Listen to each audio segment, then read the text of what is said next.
ಪಾಂಡವಪುರ ಪಟ್ಟಣದ ಸಂತೆಮಾಳದಲ್ಲಿ ನರಕ ದರ್ಶನ. ಪುರಸಭಾ ವ್ಯಾಪ್ತಿಗೆ ಸೇರಿರುವ ಸಂತೆಮಾಳವನ್ನು ಅಭಿವೃದ್ಧಿ ಮಾಡುವಲ್ಲಿ ಮುಖ್ಯ ಅಧಿಕಾರಿ ಸತೀಶ್ ಕುಮಾರ್ ಅವರು ಸಂಪೂರ್ಣವಾಗಿ ವಿಫಲವಾಗಿರುವುದರಿಂದ ವ್ಯಾಪಾರಿಗಳು ಸೇರಿದಂತೆ ಸಾರ್ವಜನಿಕರಿಗೆ ದಿನನಿತ್ಯ ನರಕ ದರ್ಶನವಾಗುತ್ತಿದೆ.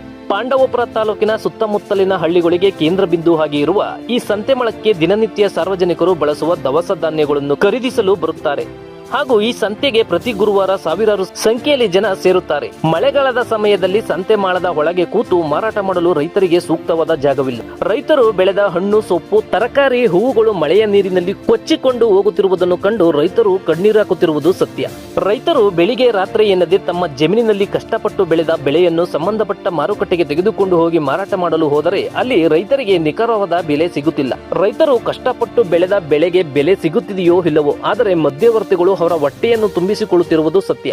ಈ ಕುರಿತಂತೆ ಕನಗನಮರಡಿ ಜಯರಾಮ್ ಅವರು ಮಾತನಾಡಿ, ರೈತರು ಸ್ವತಃ ತಾವೇ ಬೆಳೆದ ಬೆಳೆಯನ್ನು ಸಂತೆಯಲ್ಲಿ ಕೂತು ಮಾರಾಟ ಮಾಡಲು ಮುಂದಾಗುತ್ತಿದ್ದಾರೆ. ದಿನನಿತ್ಯ ಸಂತೆಯಲ್ಲಿ ಮಾರಾಟ ಮಾಡಲು ಬರುವ ರೈತರಿಂದ ಸುಂಕ ವಸೂಲಾತಿ ಮಾಡುತ್ತಿರುವ ಹಣವನ್ನು ಪುರಸಭೆ ಮುಖ್ಯ ಅಧಿಕಾರಿಯವರು ಏನು ಮಾಡುತ್ತಿದ್ದಾರೆ ಎಂಬುದೇ ಅರ್ಥವಾಗುತ್ತಿಲ್ಲ. ಹಾಗೂ ಈ ಕ್ಷೇತ್ರದ ಶಾಸಕರಾದ ದರ್ಶನ್ ಪುಟ್ಟಣ್ಣಯ್ಯ ಅವರು ಸಂತೆಮಾಳ ಅಭಿವೃದ್ಧಿ ಮಾಡುವ ಬಗ್ಗೆ ಯಾವುದೇ ಕ್ರಮವನ್ನು ಕೈಗೊಂಡಿಲ್ಲ. ಮುಂದಾದರೂ ಅಭಿವೃದ್ಧಿ ಮಾಡುವ ಬಗ್ಗೆ ಕ್ರಮವನ್ನು ಕೈಗೊಳ್ಳಬೇಕು ಎಂದು ಮನವಿ ಮಾಡಿದರು.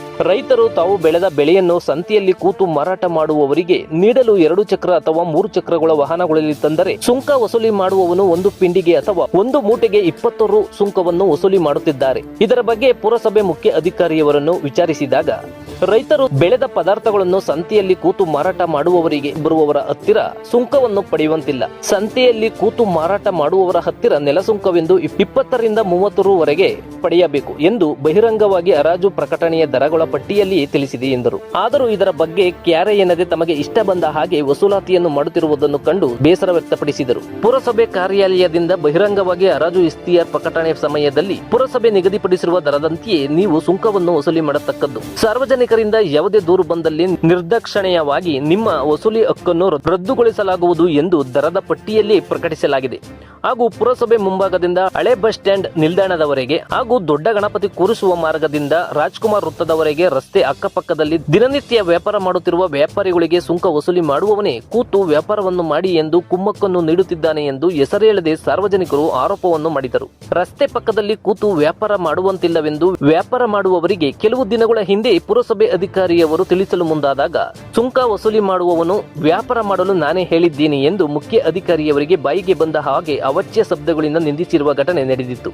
ಇದರ ಬಗ್ಗೆ ಯಾವುದೇ ಕ್ರಮವನ್ನು ಕೈಗೊಳ್ಳದೆ ಪುರಸಭೆ ಅಧಿಕಾರಿಯವರು ಮೌನ ವಹಿಸಿರುವುದು ಏಕೆ ಎಂಬುದೇ ಅರ್ಥವಾಗುತ್ತಿಲ್ಲ. ಇನ್ನಾದರೂ ಇದಕ್ಕೆ ಸಂಬಂಧಪಟ್ಟ ಹಿರಿಯ ಅಧಿಕಾರಿಗಳು ಗಮನ ಹರಿಸಿ ಪರಿಹಾರ ನೀಡುತ್ತಾರಾ ಎಂದು ಕಾದು ನೋಡಬೇಕಾಗಿದೆ. ವರದಿಗಾರರು ಅಶ್ವಥ್ ಕೆ, ಚಂದ್ರೆ.